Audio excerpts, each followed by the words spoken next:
memastikan 47% kos bina LRT3 tidak akan jejaskan kualiti perkhidmatan.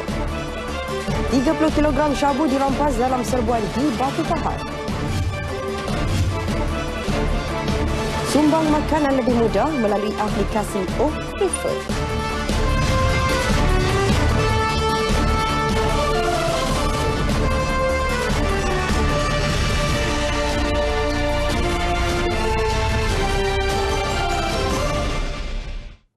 Assalamualaikum dan salam sejahtera N5 bersama saya Nurul Hidayah Nawai. Lintas langsung ke negeri-negeri. Kita mulakan dengan negeri Pahang bersama Rozi Hanis Rahman. Selepas itu kita ke RTM Sarawak bersama Nur Jauna Abdullah. Dan kita juga akan ke Sabah bersama Imran Azmi Rosli. Tidak ketinggalan ke Pulau Pinang bersama Abdullah Mahyudin. Jadi terus setia bersama kami N5.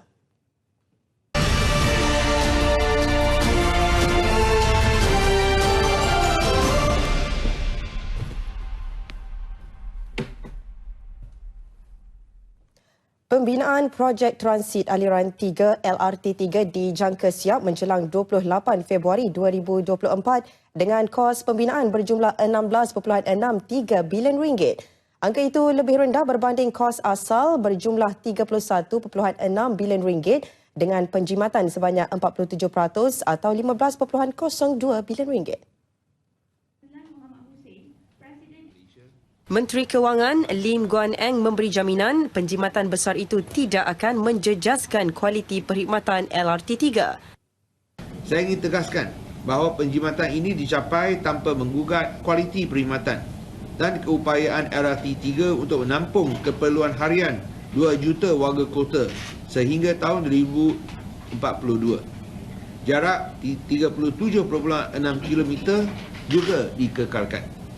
Penjimatan ini berjaya dicapai kerana kerajaan sedar bahawa kapasiti asal LRT3 jauh melebihi keperluan semasa dan juga permintaan dalam masa 20 tahun yang akan datang.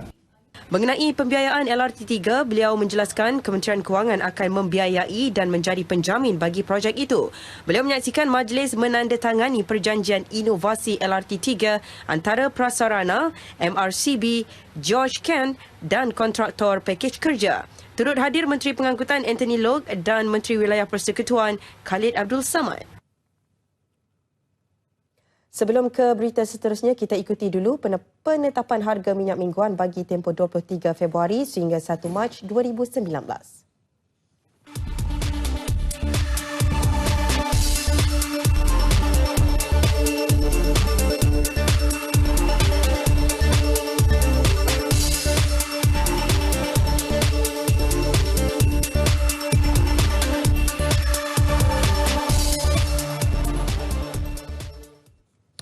Seorang remaja lelaki maut selepas tercucuk buluh di bahagian leher kanan di kampung Kok Kiung Machang kira-kira 9 pagi tadi. Dalam kejadian itu, mangsa Muhammad Asri Azman, 17 tahun, yang membonceng motosikal bersama sepupunya maut di tempat kejadian selepas tercucuk hujung buluh yang dibawa seorang penduduk kampung berkenaan menggunakan motosikal. Menurut sepupu mangsa Muhammad Fitri Rosdi, 18 tahun, sebelum kejadian, dia mengambil Muhammad Asri di rumahnya untuk berjalan-jalan di sekitar kampung bersama seorang lagi sepupu yang menunggang sebuah lagi motosikal. Katanya mereka dari kampung Bukit Sawa melalui kampung Kok Kiok untuk ke Bukit Bakar. Ketika tiba di tempat kejadian, dia dan mangsa menaiki motosikal di hadapan, manakala adik mangsa menunggang motosikal di bahagian belakang mereka. Dia cuba mengelak seorang penduduk yang menunggang motosikal dari arah bertentangan membawa sebatang buluh yang diletakkan di atas bahu. Namun dia tidak menyangka buluh yang dibawa penduduk itu tercucuk leher Muhammad Asri sehinggalah sepupu yang mengikutinya di belakang berhenti melihat keadaan Muhammad Asri terjatuh dan berdarah.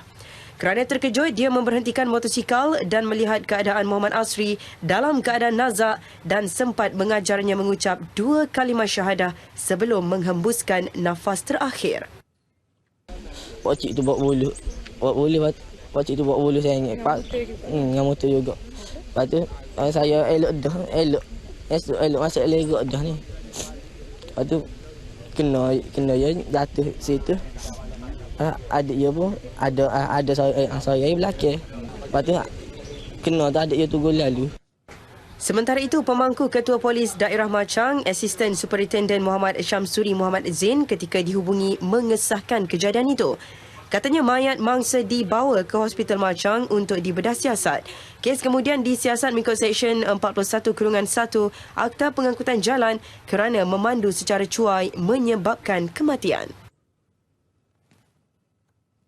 Mahkamah Rayuan menolak permohonan jawatan kuasa bertindak Kuil Sri Mahamariaman Sivil untuk menangguhkan sementara prosiding inquest kematian anggota bomba Muhammad Adik Muhammad Kasim bermula sejak 11 Februari lalu. Panel 3 hakim diketuai Datuk Umi Kalthum Abdul Majid berpendapat ia tidak patut ditangguhkan kerana inquest tersebut melibatkan kepentingan awam. Justru prosiding inquest di Mahkamah Coroner itu akan diteruskan pada Isnin hadapan seperti dijadualkan. Terdahulu, Peguam M. Viswanathan memohon penangguhan interim terhadap prosiding inquest sementara menunggu perbicaraan penangguhan. Bagaimanapun, Timbalan Pendakwa Raya Datuk Muhammad Dusuki Mokhtar membantah dan menyatakan prosiding perlu diteruskan sehingga 12 April ini seperti ditetapkan oleh Mahkamah Coroner.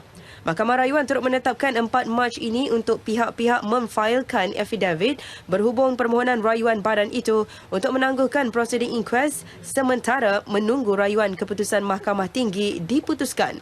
Pada 31 Januari lalu, Mahkamah Coroner menolak permohonan jawatan kuasa itu untuk menjadi pihak berkepentingan dalam inquest atas alasan tidak mempunyai kepentingan nyata, substantif dan munasabah. Manakala pada 8 Februari lalu, Mahkamah Tinggi juga menolak rayuan jawatan kuasa kerana tidak mempunyai kepentingan dalam prosiding inquest. Justru pada 13 Februari lalu, jawatan kuasa itu memfailkan rayuan di Mahkamah Rayuan berhubung keputusan Mahkamah Tinggi. Muhammad Adik cedera parah dalam kejadian rusuhan di Kuil Sri Mahamariaman pada 27 November lalu dan meninggal dunia pada 17 Disember 2018. Sejak 8 hari prosiding inquest berlangsung, 13 orang saksi telah tampil memberi keterangan. Seorang lelaki berketurunan Kemboja berusia 23 tahun dihadapkan ke Mahkamah Magistrate Rompin atas tuduhan membunuh seorang kanak-kanak perempuan berusia 11 tahun hujung bulan lalu. Muhammad Amirul Abdullah dituduh membunuh Siti Masyita Ibrahim di kawasan Belukar di Kampung Tanjung Medang Hilir Pekan antara pukul 5.50 petang hingga 8 malam pada 30 Januari lepas. Timbalan Pendakwa Raya Samsul Kahar Ahmad Nadri mengemukakan pertuduhan mengikut Seksyen 302 Kanun Keseksaan. Tertuduh diwakili Peguam Ahmad Daniel Roslan hanya mengangguk tanda faham selepas pertuduhan dibacakan di hadapan Magistrate Aziza Ahmad. Tiada sebarang pengakuan direkodkan.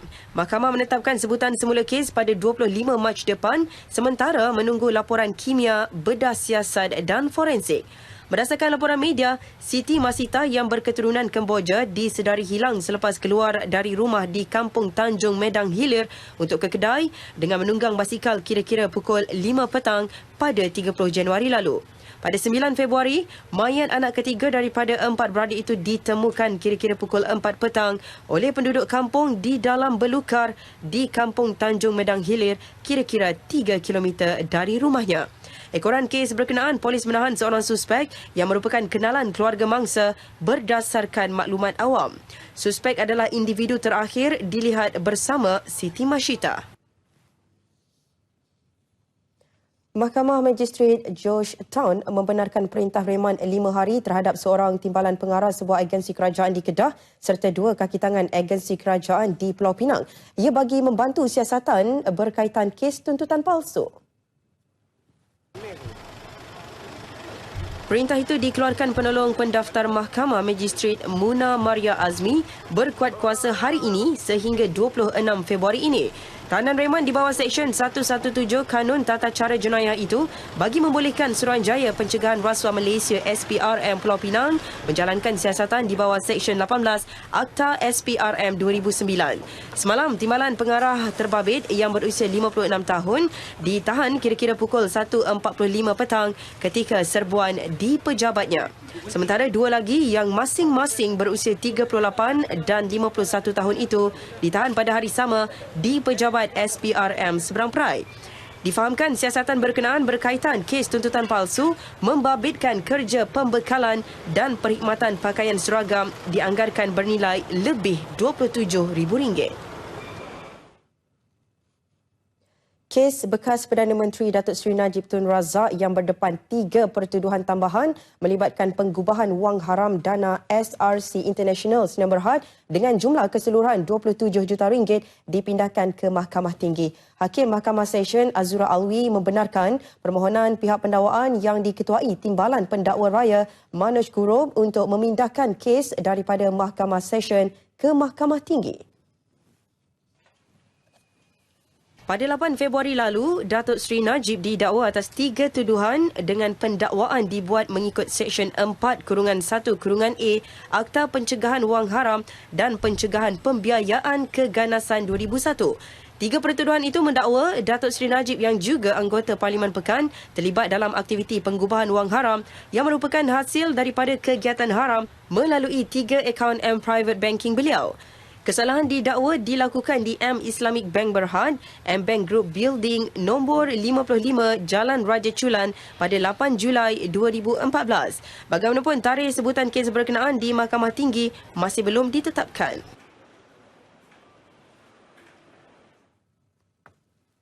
Jabatan Imigresen menahan 18 orang warga asing dipercayai terlibat dalam kegiatan pelacuran melalui aplikasi WeChat. Operasi penguatkuasaan melibatkan sebuah premis di Bandar Puteri Puchong lewat awal semalam. Itu melibatkan 11 pegawai imigresen dari unit operasi khas QRT Putrajaya. Dalam satu kenyataan media, Ketua Pengarah Imigresen Datuk Indra Khairul Zaimi Daud memaklumkan premis itu menawarkan khidmat seks wanita asing serendah RM178. Selain itu, 11 orang pelanggan yang berada di dalam premis ketika serbuan diberi notis untuk hadir memberi keterangan bagi membantu siasatan. Antara kesalahan dikenal pasti adalah salah guna pas atau permit, tiada dokumen pengenalan diri, tinggal lebih masa dan beberapa kesalahan yang melanggar Akta Imigresen. Sebuah keluarga nyaris disamun sekumpulan 7 lelaki di rumah mereka dekat Bukit Kuchai, Serdang semalam. Menurut kenyataan Ketua Polis Daerah Serdang, ACP Ismadi Borhan, pihaknya sedang melakukan semakan bagi mengenal pasti dan mengesan ke semua suspek.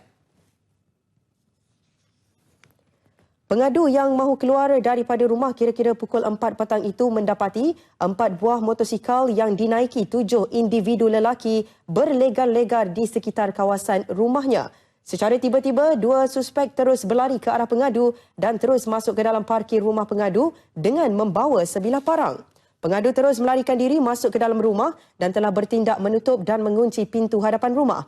Kedua suspek bertindak mengetuk pintu rumah pengadu dengan menggunakan parang dan telah memecahkan cermin pada bahagian tepi rumah termasuk membocorkan tayar kereta pengadu. Suspek kemudiannya melarikan diri setelah mangsa dan keluarga menjerit meminta tolong.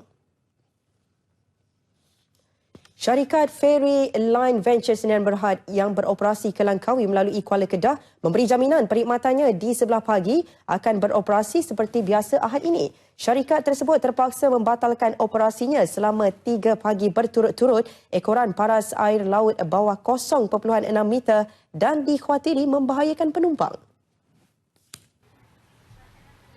Penyelia operasi syarikat Ferry Line Ventures Sdn Bhd, Ahmad Azizan Aziz berkata, pihaknya terpaksa membatalkan perkhidmatan ke Pulau Pelancongan itu dari Terminal Feri Kuala Kedah membabitkan waktu pukul 8.30 pagi dan 9.30 pagi. Bagaimanapun, waktu perjalanan lain beroperasi mengikut jadual asal. Perkhidmatan feri berkenaan mempunyai 10 laluan perjalanan setiap hari dan beliau meminta penumpang berkaitan agar sentiasa mengikut jadual perjalanan feri terkini melalui telefon atau sistem tiket atas talian. Ia bagi mengelak sebarang kesulitan disebabkan perubahan waktu operasi feri. Bukan semua. Antara pukul 8.30 pagi sehingga 9.30 pagi. 2 trip perjalanan feri. Mana kisah batal trip disebabkan ayat pasang surut. Mana Muara laluan masuk ke terminal JT terminal daripada luar tu dia cetek. Mana dia memberi kesan kepada yang feri yang masuk lah. Nanti bahaya pada yang feri bawa penumpang. Sementara itu, tinjauan di terminal berkenaan mendapati suasana agak terkawal. Penumpang yang ditemui juga berharap tiada perubahan jadual yang ketara berlaku. Keadaan sekarang ni air pasang surut. Saya harap feri selamat sampai kat sana. Semua orang pun selamat sampai, tak jadi apa-apa lah. Nak pergi Langkawi, nak buat praktikal. Saya harap lah tak ada apa-apa masalah. Kan ada batal 223 kan. Haraplah. Dalam pada itu, sumber pejabat terminal dermaga Jabatan Laut Kuala Kedah memaklumkan jika paras air laut hanya setakat 0.6 hingga 1 meter, perkhidmatan feri akan menghadapi risiko. Namun, jika paras air laut pada 1 meter dan ke atas, ia selamat untuk perjalanan perkhidmatan feri di Kuala Kedah. Kerajaan Negeri Melaka melalui Majlis Agama Islam Melaka MAIM akan membangunkan semula projek Rimbunan Kasih Serkam setelah terbengkalai sejak tahun lalu. Jelas timbalan pengerusi MAIM Datuk Muhammad Sofi Abdul Wahab, ia bagi membela nasib seramai 70 keluarga daripada golongan asnaf yang hilang punca pendapatan akibat isu berkenaan. Bagi tujuan itu, MAIM menubuhkan jawatan kuasa khas untuk menilai syarikat berkelayakan dan bekerjasama memajukan kawasan terbabit. Apa yang penting kita akan majukan kawasan ini dan kita telah pun melantik jawatan kuasa untuk melihat potensi dan juga apa yang kita boleh buat. Di samping pada masa yang sama kita ingin membela asnaf-asnaf yang berjumlah sekarang ini 70 keluarga lah. Jadi apa yang kita akan laksanakan ialah kita telah pun berbincang di mana kita akan melantik syarikat tertentu untuk memajukan kawasan ini. Beliau berkata demikian selepas mengadakan lawatan ke tapak Rimbunan Kasih di Serkam Jasin. Mengulas mengenai masalah kesesakan lalu lintas, Datuk Muhammad Sofi yang juga Exco Kerja Raya, Pengangkutan dan Kemudahan Awam Negeri berkata, pihaknya sudah mengenal pasti 7 lampu isyarat di sepanjang laluan dari Air Keruh ke Bandar Hilir yang akan dikurangkan tempoh masanya. 3 lampu isyarat sudah dikurangkan sebanyak 60% daripada tempoh masa sedia ada, manakala 4 lagi lampu isyarat masih dalam proses pengurangan. Sultan Pahang Al-Sultan Abdullah Riayatuddin Al-Mustafa Billah Shah berkenan melantik ahli-ahli Jumaah Pemangku Raja dalam Majlis Pengurniaan Surat Cara Pelantikan berlangsung di Bilik Mengadap Besar Istana Abu Bakar Pekan.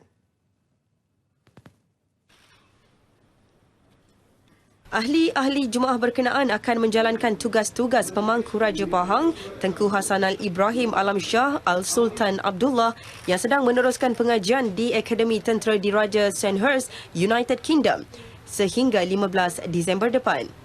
Pada majlis ini, Al-Sultan Abdullah berkenan melantik Tengku Muda Pahang Tengku Abdul Rahman Sultan Ahmad Shah sebagai pengerusi Jumaah Pemangku Raja bermula 15 Februari hingga 15 Disember 2019. Pelantikan diadakan mengikut Fasal 1 Kurungan A Perkara 18 Bahagian Pertama Undang-Undang Tubuh Kerajaan Negeri. Sementara Tengku Arif Temenggung Pahang, Tengku Fad Muazzam Sultan Ahmad Shah dilantik menjadi ahli Jumaah Pemangku Raja Pahang juga bagi tempoh sama. 5 lagi ahli Jumaah Pemangku Raja yang dilantik akan menjalankan tugas secara bergilir-gilir mengikut tempoh yang telah ditetapkan.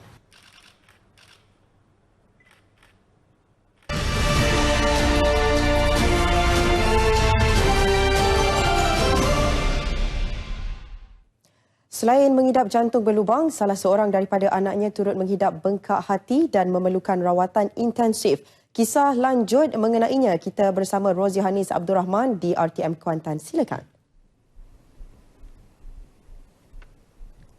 Terima kasih Hidayah di Angkasa Puri.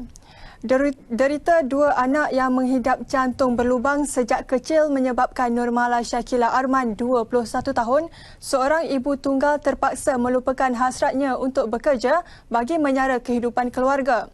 Ibu muda itu perlu menumpukan perhatian sepenuhnya menjaga 2 cahaya mata hasil perkongsian hidup bersama suami yang tidak lagi tinggal bersamanya.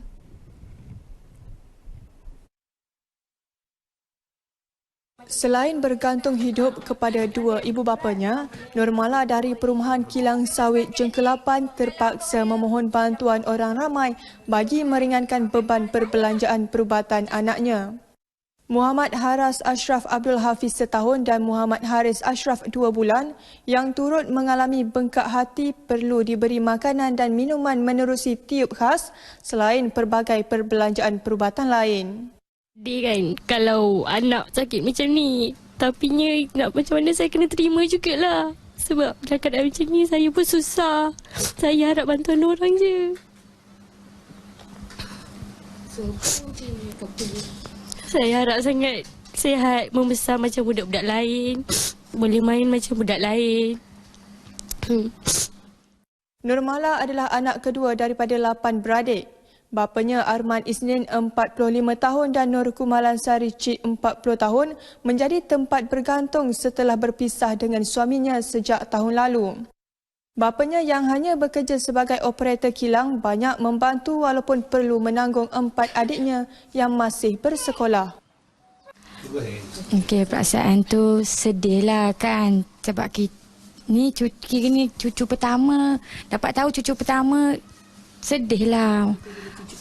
Cucu kedua pun sama juga, sedih juga lah keadaan kita yang macam ni kan. Kos lagi, apa lagi. Kisah Nurmala pernah disiarkan beberapa media tempatan dan menerima beberapa sumbangan barangan daripada pelbagai pihak.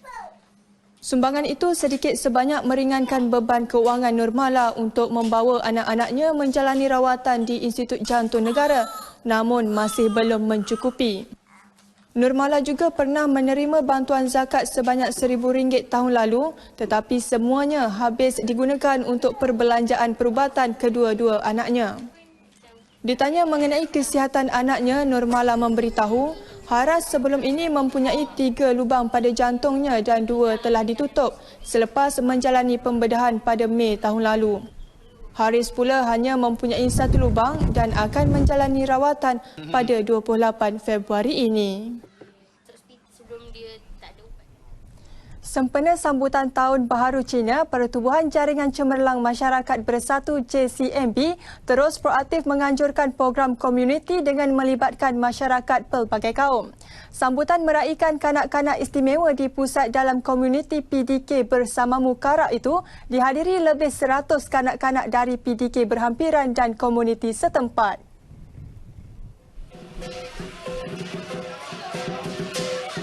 Timbalan Pengerusi JCMB Datin Kelvin Dejit Kaur berkata, pertubuhan itu juga turut menghulurkan bantuan kepada mereka yang kurang berkemampuan. Tetapi juga melibatkan untuk kesukanan ataupun bantuan pakaian untuk murid-murid sekolah, and then keluarga yang susah macam mangsa kebakaran. Kita juga memberi bantuan kepada mereka ataupun mangsa ribut, kita juga beri bantuan kepada mereka. So kita tengok apa yang berlaku, and then kita kalau boleh kita akan cuba beri bantuan. Beliau berkata demikian selepas Majlis Sumbangan Tahun Baharu Cina PDK Karak di Bentong. Pengerusi PDK Bersamamu Karak Arprim Kumar berkata, sambutan dilihat menceriakan anak-anak istimewa di PDK yang turut merasai sambutan Tahun Baharu Cina kali ini. JCMB menyumbang sebanyak RM5,000 termasuk untuk baik pulih PDK Bersamamu Karak.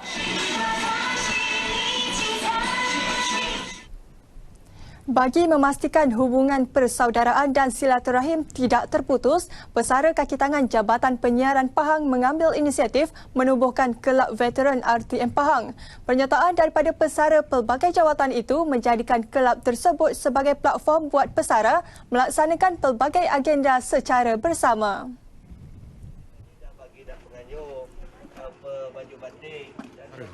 Jadi apabila kita tubuhkan ini, kita menjemput pesara-pesara yang dulu yang belum pernah berjumpa balik dengan kita, yang dah duduk di negeri lain, kita kumpul balik. Dan bagi pesara yang tahun ini saja, saya rasa lebih kurang 2 atau 3 orang dari RTM Pahang akan bersara. Jadi inilah matlamat kita.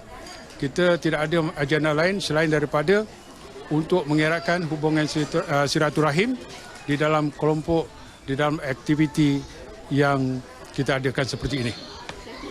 Jelasnya, tamat tempoh perkhidmatan di Jabatan Penyiaran ini tidak bermakna hubungan antara rakan sekerja terputus. Beliau turut mengingatkan agar pegawai dan penyiar-penyiar di RTM Pahang agar ikhlas dalam melaksanakan tugasan yang diberi tanpa mementingkan imbuhan. Beliau berkata demikian selepas Majlis Pelancaran Kelab Veteran RTM Pahang oleh Ahli Majlis Mesyuarat Negeri Pahang, Datuk Seri Nurul Azali Sulaiman di Kuantan.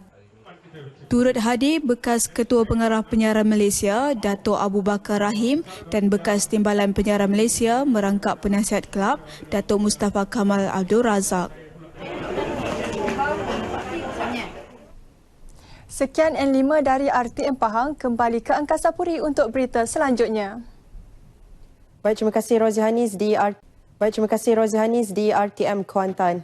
Baik, saudara, N5 diteruskan dengan perkembangan berita setempat dari RTM Sarawak. Laporannya bersama Nur Jauna Abdullah di RTM Kuching. Silakan Nur Jauna. Terima kasih Nurul Hidayah di Angkasa Puri. Assalamualaikum dan salam sejahtera. Suruhanjaya Pencegahan Rasuah SPRM Sarawak yakin jalinan kerjasama antara SPRM dengan Kerajaan Negeri Sarawak akan mempergiat lagi usaha pengukuhan integriti dalam kalangan penjawat awam di negeri ini. Menurut Pengarah SPRM Sarawak, Razi Muhammad Noor, Kerajaan Sarawak telah mengambil satu inisiatif yang positif dan menerima cadangan SPRM untuk mewujudkan unit-unit integriti dalam agensi-agensi di bawah seliaannya. Tambahnya, SPRM amat menyokong inisiatif tersebut dan berharap agar SPRM dengan kerjasama kerajaan negeri akan dapat memastikan segala permatuhan serta perkeliling yang dikeluarkan oleh kerajaan dipatuhi. Beliau berkata demikian selepas menyaksikan majlis menandatangani dan penyerahan nota serahan tugas Timbalan Pengarah Pencegahan SPRM Sarawak yang berlangsung di Kompleks Pejabat SPRM Sarawak di Kuching. Penolong kanan Pesuruhjaya PKPJ Chang Chin bertugas sebagai Timbalan Pengarah Pencegahan SPRM Sarawak yang baru bermula 18 Februari lalu. Beliau mengambil alih tugas PKPJ Zulhairi Zaidal yang telah dilantik sebagai Ketua Pegawai Integriti di Unit Integriti dan Ombudsman Jabatan Ketua Menteri Sarawak.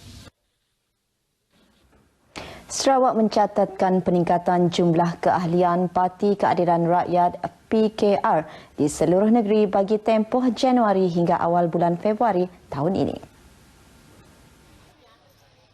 Menurut Naib Presiden PKR Ali Biju, bagi tempoh itu Sarawak mencatatkan lebih 3,700 orang ahli baharu dengan kawasan Baram merupakan kawasan jumlah tertinggi iaitu seramai 570 ahli, disusuli kawasan Hulu Rajang dengan 560 orang ahli baharu.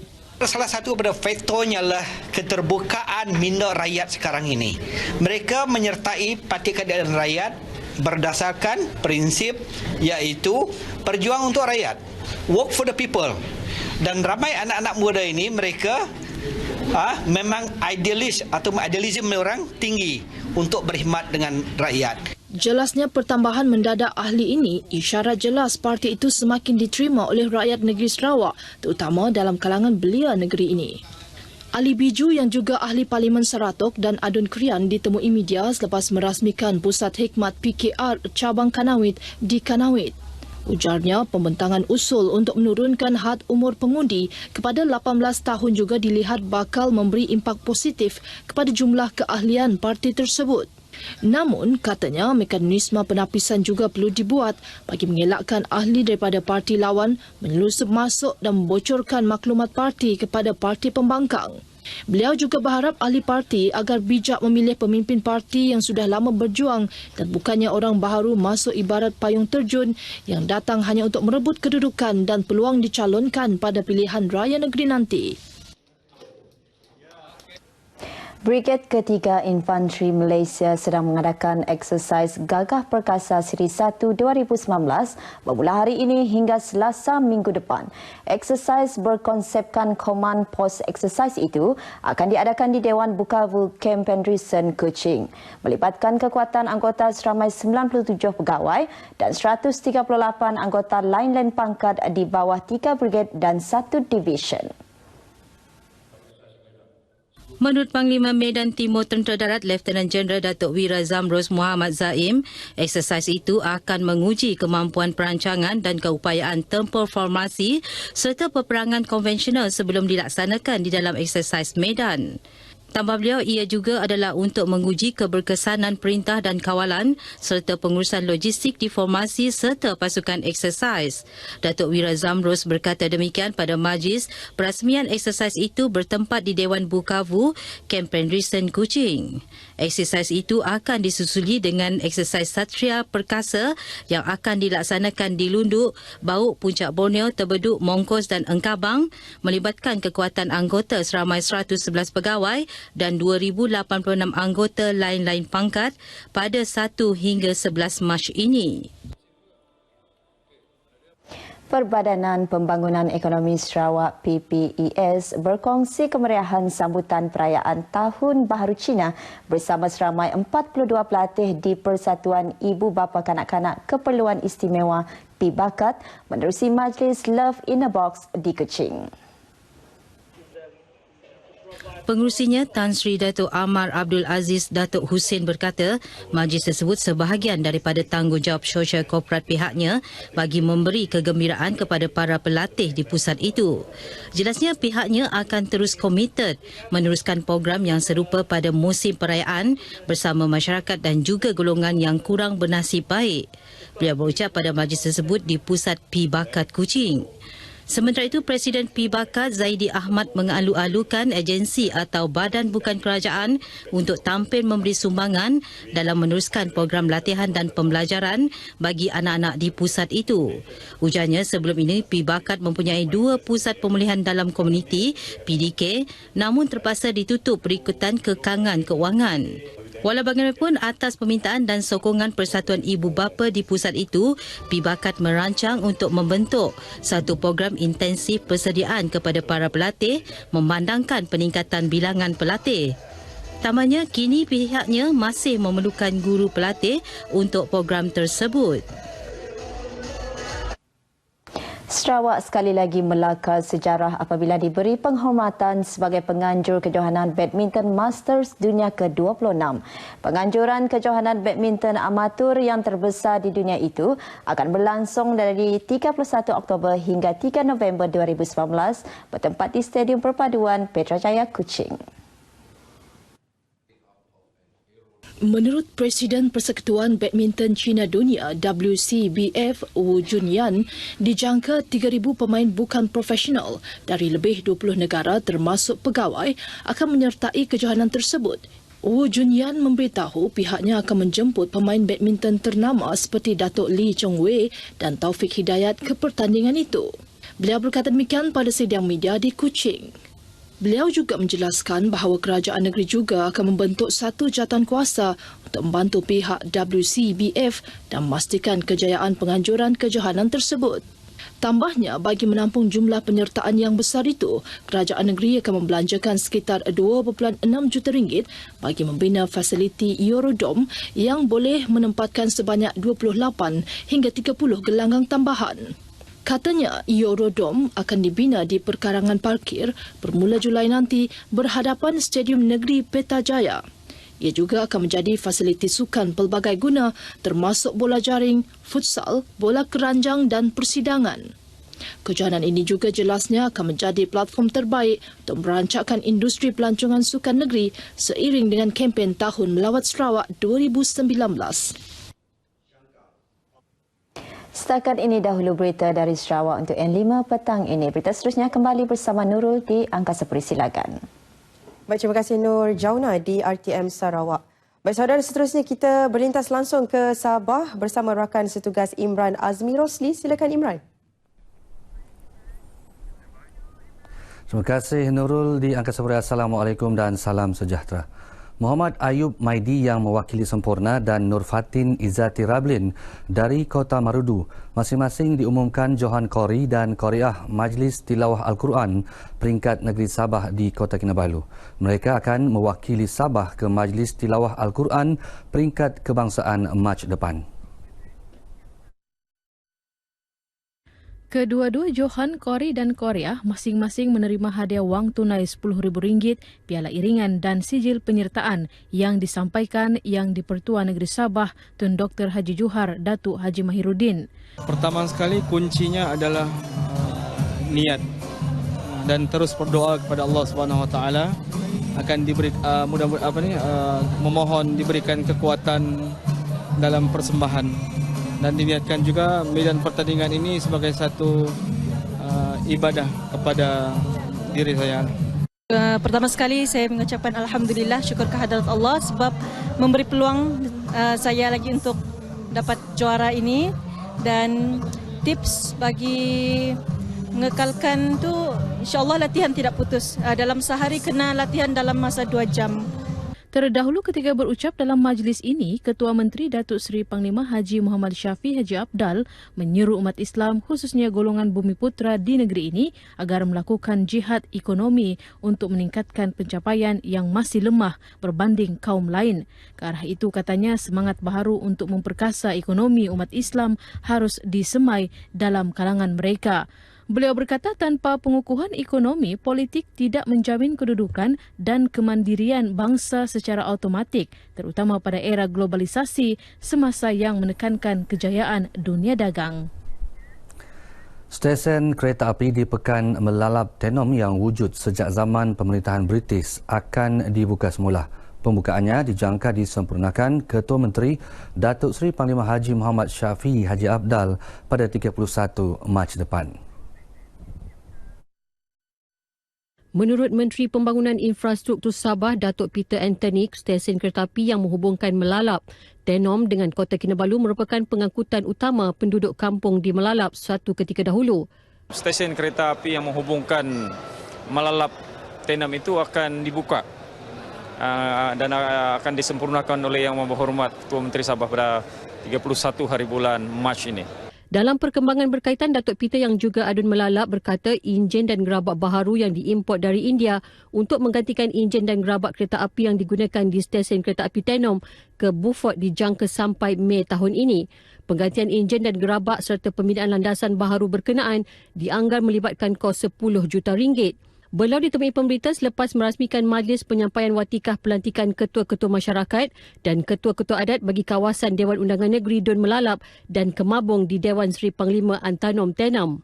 Sementara itu, penduduk Tenom yang ditemui menyambut baik usaha kerajaan mewujudkan semula stesen kereta api di Pekan Melalap. Dikembalikan kereta api ke Melalap itu mengingatkan kita pada nostalgia pada tahun-tahun yang mungkin masa kanak-kanak saya dahulu lah.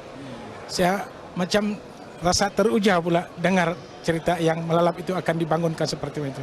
Bagus juga itu. Pasal kalau dikira sekali dengan tambang pun murah, sekarang dari berarti 6 pergi bapat baru 275 sen. Tapi kalau kendaraan yang macam bahasa apa mungkin lebih dari itu kan. Nah, jadi itu baguslah. Dalam majlis ini seramai 182 ketua adat menerima watikah pelantikan masing-masing. Sementara itu, dalam majlis pemimpin bersama rakyat di Kampung Malinja, Nabawan, Datuk Peter menerima 2,393 keahlian baharu daripada Parti UMNO ke dalam Parti Warisan Sabah. Turut diumumkan kelulusan peruntukan bagi pembinaan sebuah Dewan Mini di Kampung Malinja, Nabawan. Polis Sabah menahan seorang lelaki dan merampas 1.158 kilogram dadah jenis ganja dalam operasi berkaitan pengedaran ganja di Kota Kinabalu Rabu lalu. Lelaki warga tempatan itu ditahan polis ketika sedang berdiri bersebelahan pintu pemandu sebuah kereta dalam keadaan mencurigakan di lintas Kota Kinabalu. Dalam sidang media di Ibu Pejabat Polis Kontingen IPK Sabah di Kepayan Kota Kinabalu, Timbalan Pesuruhjaya Polis Sabah Datuk Zaini Jas berkata, tiada penemuan dalam pemeriksaan badan terhadap suspek. Namun, polis menemukan satu beg berwarna hitam di bahagian bawah alas kaki kenderaan tersebut yang mengandungi 2 ketul besar mampat dan 12 ketul kecil mampat berisi tumbuhan kering disyaki ganja. Siasatan lanjut kemudiannya membawa kepada pemeriksaan di rumah suspek di Taman Cantik, Kota Kinabalu. Hasil pemeriksaan, polis menemukan satu bagasi hitam mengandungi 8 paket plastik besar dengan 5 paket kecil ganja di dalamnya, selain 11 paket plastik besar mengandungi dadah jenis sama. Dadah yang dirampas ini, ganja ini, untuk dipasarkan di pasaran tempatan. Berdasarkan risikan yang telah dijalankan oleh pihak narkotik, mendapati tangkapan ini ada berkait dengan satu sindiket yang kita telah kesan. Suspek kini ditahan reman 7 hari sehingga 27 Februari untuk siasatan lanjut. Kes disiasat mengikut Seksyen 39B Akta Dadah Berbahaya 1952. Jika sabit kesalahan, boleh dikenakan hukuman mati atau penjara seumur hidup dan dikenakan sebatan. Sementara itu, Polis Daerah Penampang terus komited mengekang perlakuan jenayah. Berikutan indeks jenayah di daerah tersebut mencatatkan peningkatan dalam tempoh 2 bulan pertama tahun ini.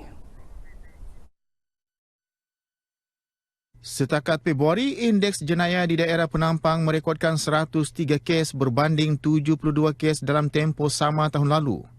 Kes tertinggi dicatatkan ialah kes pecah rumah dan kes curi harta benda.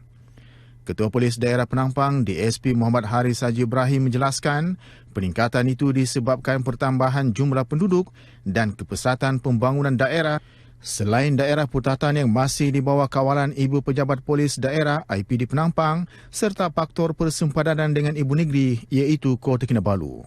Walaupun menunjukkan peningkatan kes, tetapi ini bukan bermaksud Penampang ini tidak selamat. Penampang ini selamat. Kami polis sentiasa bertekad untuk melaksanakan kerja kepolisan untuk memastikan penduduk Penampang ini hidup dalam keadaan aman, tenteram dan juga dapat menjalankan tugas harian dengan selesa. Beliau berkata demikian kepada pemberita selepas Perhimpunan Bulanan IPD Penampang di Penampang. Dalam majlis ini seramai 33 anggota IPD Penampang dan 4 petugas media iaitu Abdul Kahar Haji Omar, Serina Olivier Chong dan Arnold Antang dari RTM serta Lo Teck Long dari Asia Times menerima sijil penghargaan. Baik saudara, sekian dulu bahan berita N5 dari Sabah Petani. Kembali kepada Nurul Hidayah di Angkasa Puri. Silakan. Baik, terima kasih Imran di RTM Sabah. Seterusnya kita berlintas langsung ke Pulau Pinang bersama rakan setugas Abdullah Mahyudin. Silakan Abdullah. Rakan setugas di Angkasa Puri, terima kasih. Ke arah merealisasikan Pulau Pinang 2030, satu seminar penilaian impak sosial SIA diadakan bagi memenuhi perancangan pembangunan negeri yang lestari dan mampan. Menurut Ketua Pengarah Jabatan Perancangan Bandar dan Desa Plan Malaysia, Datuk Rokibah Abdul Latif, seminar itu antara lain melibatkan kerangka plan dan peta penilaian projek untuk memenuhi impak sosial agar selaras dengan hasil projek yang bakal dilaksanakan. Seminar yang diadakan di Bayan Baru ini melibatkan 160 peserta terdiri daripada pegawai kerajaan berkaitan dan juga wakil sektor swasta seluruh negara. SIA dirasmikan oleh Ketua Menteri Pulau Pinang Chow Kun Yeow. Hadir sama Esko Perumahan Kerajaan Tempatan dan Perancangan Bandar dan Desa Pulau Pinang Jadi Simdio. Antara matlamat utama SIA ini untuk memberi penerangan terperinci tentang menyediakan kerangka projek yang mengikut piawaian yang disediakan SIA. SIA yang disertai para panel dari latar belakang yang berbeza akan membantu dalam proses menilai projek terpilih dan membuat analisis serta menjadi sokongan sebelum diluluskan pihak kementerian. Educate the people what SIA is all about. We want to tell the state government that we have the class 3 SIA, which the SIA is more of involving the state, and the state has to have a majlis social impact or jawatan kuasa social impact negeri level. Antara projek pertama yang menggunakan SIA di negeri ini ialah projek Tambakan Selatan Pulau Pinang yang sedang dalam proses mendapat kelulusan daripada pihak berwajib. Katanya lagi, pakar juga ditempatkan dalam setiap kumpulan SIA supaya mereka boleh menghantar laporan kepada panel dengan lengkap. SIA juga akan menggesa pemaju untuk mengusahakan projek yang lebih mengutamakan kualiti pembangunan untuk kesejahteraan hidup masa hadapan. Bagi memberi keselesaan kepada orang ramai yang menggunakan padang hoki kompleks MPSP Bertam Kepala Batas dinaik taraf secara berperingkat. Exco Belia dan Sukan Pulau Pinang Su Lip Chi berkata projek naik taraf itu telah bermula pada 18 Februari lalu dan dijangka siap pada 17 Februari 2020. Projek naik taraf tersebut, kata Lip Chi, menelan belanja kira-kira 4.1 juta ringgit. Kerja penaik tarafan di bawah seliaan MPSP tidak dapat dilaksanakan dengan segera berikutan kosnya yang tinggi dan di luar peruntukan. Untuk itu, beliau mengambil inisiatif mendapatkan bantuan kerajaan persekutuan bagi menambah baik prasarana di padang hoki itu. Maka kita rasa memanglah keadaan di Dangam ini memang tidak sesuai diguna dan saya difahamkan sejak tahun 2010. Sebab itu maksudnya tahun 2010 sudah dalam keadaan macam ni.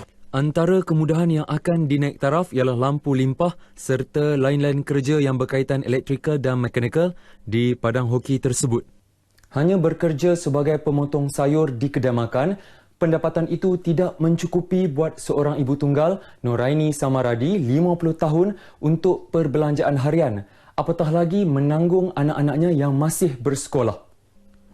Menurut Noraini, dia yang mengidap penyakit kencing manis, darah tinggi dan jantung hanya berpendapatan RM25 sehari. Jumlah itu pastinya tidak cukup untuk menampung keperluan diri dan anak-anaknya. Dia ditemui setelah menerima sumbangan barangan keperluan harian Public Goal di Georgetown. Beliau bersama 300 golongan kurang berkemampuan menerima sumbangan tahunan terbabit sempena Tahun Baru Cina oleh syarikat tersebut. Namun kini dia berasa lega kerana menerima bantuan barangan dapur serta wang hasil inisiatif kumpulan Public Goal. Keadaan saya pun ada sakit, darah tinggi, kencing manis, jantung. Saya pun bekerja dekat Tajudin.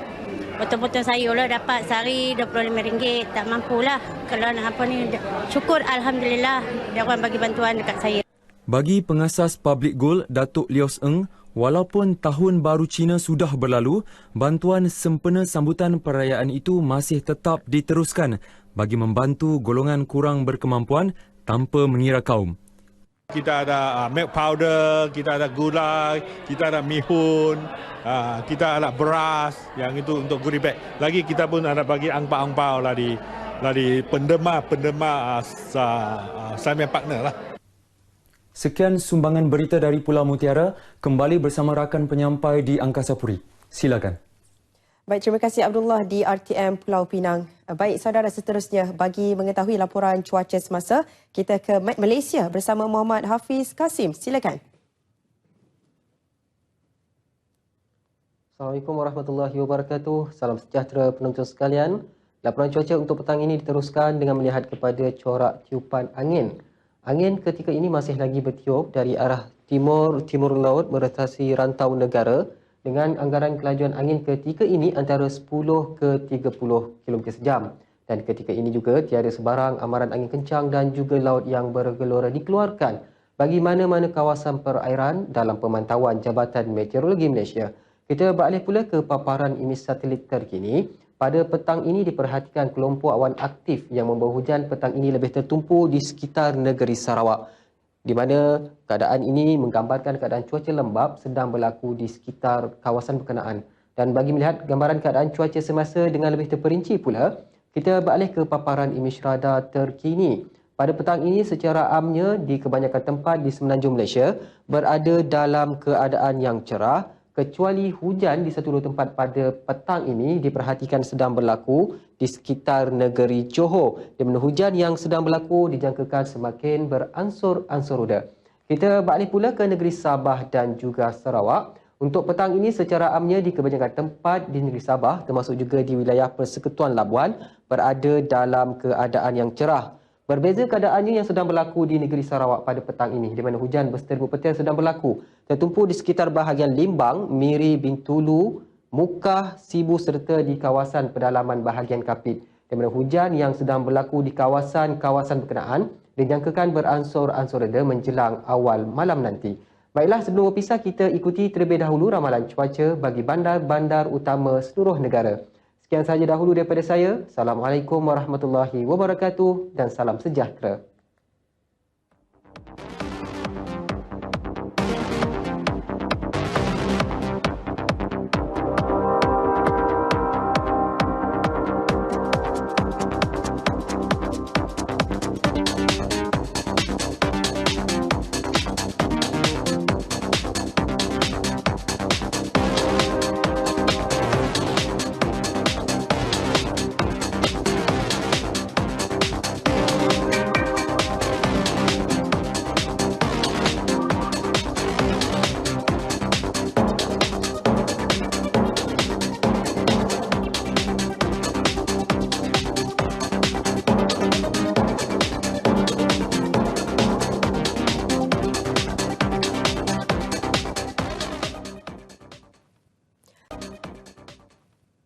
Baik, terima kasih Hafiz dari Met Malaysia untuk tinjauan cuaca sebentar tadi.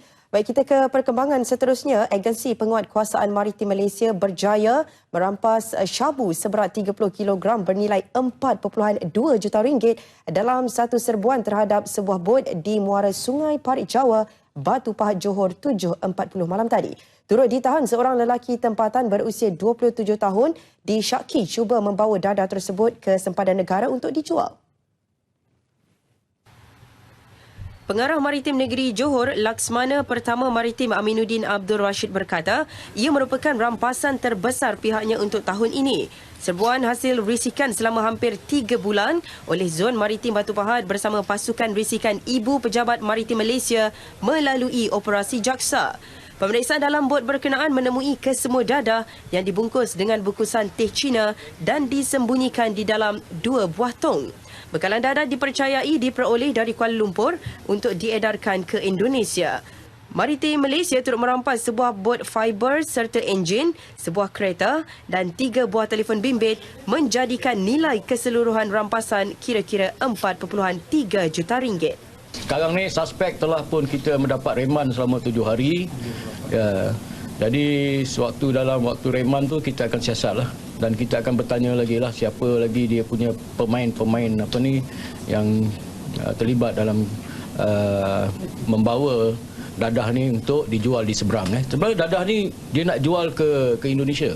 Beliau berkata demikian dalam satu sidang media di Batu Pahat, Johor. Suspek direman bermula hari ini hingga 28 Februari depan bagi siasatan lanjut. Maritim Malaysia masih menyiasat dalang sindiket tersebut dan tidak menolak kemungkinan ia turut didalangi sindiket dari luar negara.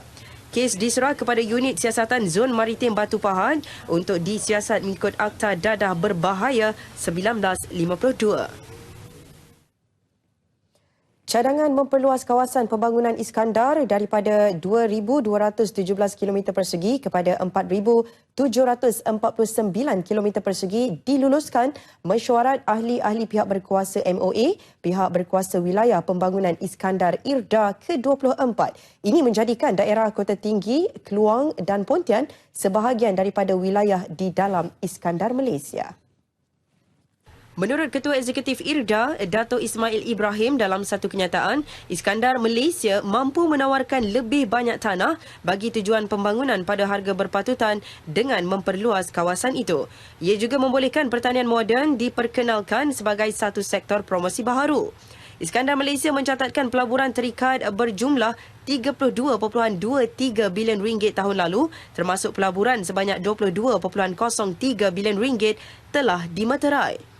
Jumlah tersebut menyumbang kepada pelaburan terikat sebanyak 285.34 bilion ringgit dari 2006 hingga 31 Disember 2018. Setakat ini, pelabur tempatan menyumbang sebanyak 195 bilion iaitu 62% kepada jumlah keseluruhan pelaburan terikat. manakala baki 90.51 bilion disumbang oleh pelabur asing. Mesyuarat tersebut dihadiri Perdana Menteri Tun Dr. Mahathir Mohamad, Menteri Kewangan Lim Guan Eng dan Menteri Besar Johor Dato' Osman Sapian. Suruhanjaya Tenaga ST menyelar tindakan pihak tidak bertanggungjawab menggunakan logo syarikat itu bagi tujuan promosi komponen Energy Saving Device ESD kepada orang ramai. Media dalam kenyataan medianya ST menyatakan pihaknya boleh mengambil tindakan terhadap mana-mana pihak yang menyalahgunakan logo syarikat berkenaan. Ini kerana syarikat itu tidak pernah meluluskan apa-apa produk ESD. Sehubungan itu, ST menasihati orang ramai agar tidak terpengaruh dengan dakwaan yang menyatakan ESD termasuk dalam bentuk kad boleh mengurangkan jumlah bil elektrik. Bagi mengatasi masalah pembaziran makanan di negara ini, satu aplikasi telefon pintar dikenali sebagai Free Food diperkenalkan bagi memudahkan sumbangan makanan kepada mereka yang memerlukan. Aplikasi itu sebagai pemudah cara untuk mana-mana pihak menyumbang makanan pada setiap hari kepada sesiapa sahaja yang memerlukan. Pengasasnya Irwan Hisham berkata, sejak dilancarkan 22 hari lalu dengan slogan Get Any Food for Free, aplikasi itu sudah dikongsi hampir 100 orang menyaksikan lebih 50 penerima mendapat makanan percuma melaluinya. Ia secara tidak langsung dapat mengelakkan pembaziran makanan. Tapi dengan adanya platform yang telah ada ni, kita minta harap seseorang daripada seluruh lapisan, seluruh company ke, restoran ke, orang ke, gunakan apps ni dan jangan bazir-bazir lagi dah. Kita gunakan konsep sharing is caring. Tambah beliau, aplikasi Free Food boleh dimuat turun ke telefon pintar di Play Store dan App Store. Aplikasi itu juga boleh menjadi platform untuk mana-mana pihak yang ingin menyampaikan sumbangan kebajikan dalam bentuk barangan keperluan lain kepada pihak yang memerlukan. Dia boleh dijadikan cara yang terbaik untuk membuat kebajikan kan. Selain pada makanan, kita boleh share makanan macam beras, tin, biskut. Itu dari segi kebajikan juga kita boleh sebagai satu cara yang mudah untuk yang mana orang membuat kebajikan. Terdahulu kedua-duanya ditemu bual dalam program Selamat Pagi Malaysia di Angkasa Puri. Perpaduan nasional perlu diperkukuh dan disuburkan bagi mengelak daripada sebarang insiden yang boleh mencetuskan pergeseran kaum. Ke arah itu, Persatuan Cina Muslim Malaysia MAKMA dan Jabatan Kemajuan Islam Malaysia JAKIM akan menganjurkan jamuan muhibah Tahun Baharu Cina Ahad ini di Sekolah Jenis Kebangsaan Cina Chiwen, Subang Jaya. Yayasan Dakwah Islamiah Malaysia YADIM selaku penyelaras Badan Bukan Kerajaan Islam turut serta dalam menjayakan program berkenaan. Jamuan muhibah Tahun Baru Cina pada tahun ini dianjurkan untuk membolehkan masyarakat, sama ada masyarakat Melayu ataupun masyarakat Cina dan juga masyarakat daripada kaum lain termasuk kaum India berinteraksi sesama mereka. Kemudian dengan interaksi itu kita berharap sebarang prasangka perkauman antara pelbagai kaum dapat dikikis, dan apabila sebarang prasangka perkauman itu dapat dikikis, maka kita boleh mengukuhkan perpaduan dalam kalangan rakyat. Jamuan muhibah Tahun Baharu Cina itu juga diharap dapat mengukuhkan hubungan sesama rakyat. Dari sini kami ada dua aspek. Satu adalah kita memupukkan perpaduan antara kaum. Satu lagi kami mencari hubungan dengan bangsa yang lain. So itulah sebab kami namakan majlis ini sebagai jamuan muhibah. Menteri di Jabatan Perdana Menteri Yang Berhormat Datuk Seri Dr. Mujahid Yusof serta Presiden MAKMA Profesor Dr. Taufik Yap Yun Hin dijadualkan hadir pada program jamuan muhibah ini. Kedua-duanya ditemu bual selepas program Selamat Pagi Malaysia di Angkasa Puri pagi tadi. Baik saudara, laporan itu menutup N5 untuk petang ini. Layari Facebook Berita RTM untuk pelbagai perkembangan terbaru, berita tempatan dan antarabangsa. Untuk itu saya Nurul Hidayah Nawai. Assalamualaikum dan salam sejahtera.